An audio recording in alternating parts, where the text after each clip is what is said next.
Boa noite, muito bem-vindos. Nosso mantra de hoje, do livro Mantras de Vida de Loester. Tudo o que faço, faço com satisfação e interesse de fazer certo.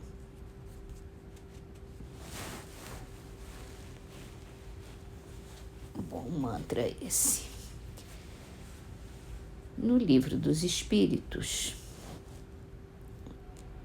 é a última pergunta sobre a lei do progresso. A gente está no item influência do Espiritismo no progresso. E a pergunta 802 é a seguinte: já que o Espiritismo tem que marcar um progresso da humanidade, por que os espíritos não apressam esse progresso por meio de manifestações tão generalizadas e patentes que a convicção penetre até nos mais incrédulos? Desejar milagres não é o caso, mas porque Deus os espalha a mancheias diante de seus passos e, no entanto, ainda há homens que o negam. O próprio Cristo, porventura, conseguiu convencer seus contemporâneos mediante os prodígios que operou? Não se conhece presentemente alguns que negam os fatos mais patentes ocorridos debaixo de suas próprias vistas? Não há os que dizem que não acreditam mesmo quando veem? Não é por meio de prodígios que Deus quer encaminhar os homens. Em sua bondade, Ele lhes deixa o mérito de se convencerem pela razão. Até porque o que assombra os olhos não se fundamenta muito, né? A pessoa fica maravilhada ou fica assustada, mas não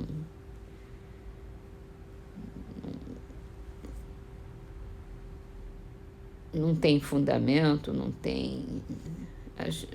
perde totalmente a lógica, né? E quando essa convicção chega pela razão, pelo pensamento, pelas explicações certas, aí a pessoa realmente vai acreditar. Bom, no livro O Céu e o Inferno, nós lemos na última vez, nessas mensagens dos suicidas, a mensagem de Felician, que diz que era a 4ª vez já que ele sucumbia à provação, não obstante a formal promessa de não falir. Aí ele pede para orar, que ele está sofrendo muito. E aí vem a resposta.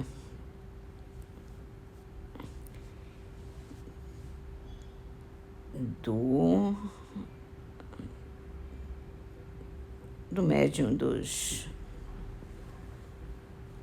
pessoal que estava falando com ele durante a sessão, né? Ouça, eu lhe peço, ouça e medite sobre as minhas palavras. O que você denomina fatalidade é apenas a sua fraqueza. Porque se a fatalidade existisse, o homem deixaria de ser responsável pelos seus atos. O homem é sempre livre e nessa liberdade está o seu maior e mais belo privilégio. Deus não quis fazer dele um autômato obediente e cego. E se essa liberdade o torna falível, também o torna perfectível, sem o que somente pela perfeição poderá atingir a suprema felicidade. O orgulho só pode levar o homem a atribuir ao destino às suas infelicidades terrenas, quando a verdade é que tais infelicidades promanam de sua própria incúria. Tendes disso um exemplo bem patente na sua última encarnação, pois tinha tudo o que se fazia preciso para a felicidade humana na Terra: espírito, talento, fortuna, merecida consideração, sem vícios ruinosos, mas ao contrário, apreciáveis qualidades. Como, no entanto, ficou tão comprometida a sua posição? Unicamente pela sua imprevidência. Aqui só um parênteses, ele perdeu tudo que tinha por isso que ele acabou se suicidando. Deve convir que, agindo com mais prudência, contentando-se com o muito que já lhe coubera, antes que procurando aumentá-lo sem necessidade, a ruína não sobreviria. Não havia nisso nenhuma fatalidade, uma vez que podia ter evitado tal acontecimento. A sua aprovação consistia no encadeamento de circunstâncias que lhes deveria dar não a necessidade, mas a tentação do suicídio. Desgraçadamente, apesar do seu talento e instrução, você não soube dominar essas circunstâncias e sofre agora as consequências da sua fraqueza. Essa prova, tal como pressente com razão, deve se renovar ainda na sua próxima encarnação, terá de enfrentar acontecimentos que lhe sugerirão a ideia do suicídio, e isso acontecerá sempre até que de todo tenha triunfado. Longe de acusar a sorte, que é a sua própria obra, admire a bondade de Deus, que, em vez de condenar irremissivelmente pela primeira falta, oferece sempre meios de repará-la. Assim, sofrerá não eternamente, mas por tanto tempo quanto reincidir no erro. De você depende, no estado espiritual, tomar a resolução bastante enérgica de manifestar a Deus um sincero arrependimento, solicitando instantemente o apoio dos bons espíritos. Voltará então à Terra, blindado na resistência a todas as tentações. Uma vez alcançada essa vitória, caminhará na via da felicidade com mais rapidez, visto que, sob outros aspectos, o seu progresso é já considerável. Como se vê, há ainda um passo a franquear para o qual lhe auxiliaremos com as nossas preces.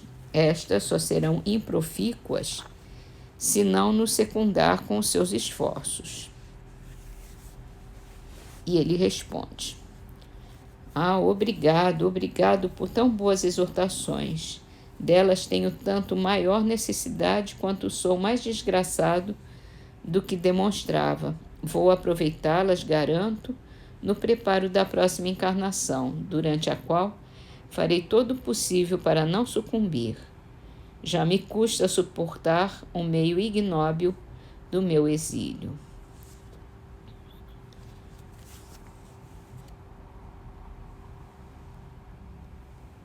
É só para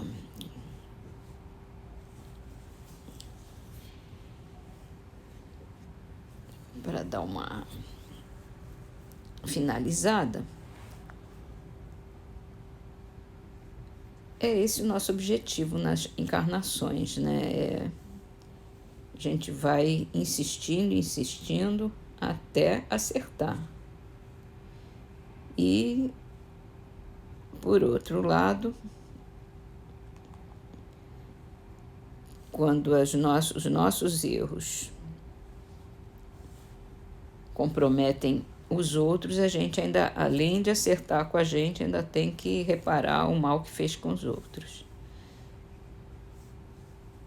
Então vamos terminar agora com a poesia de José Nava,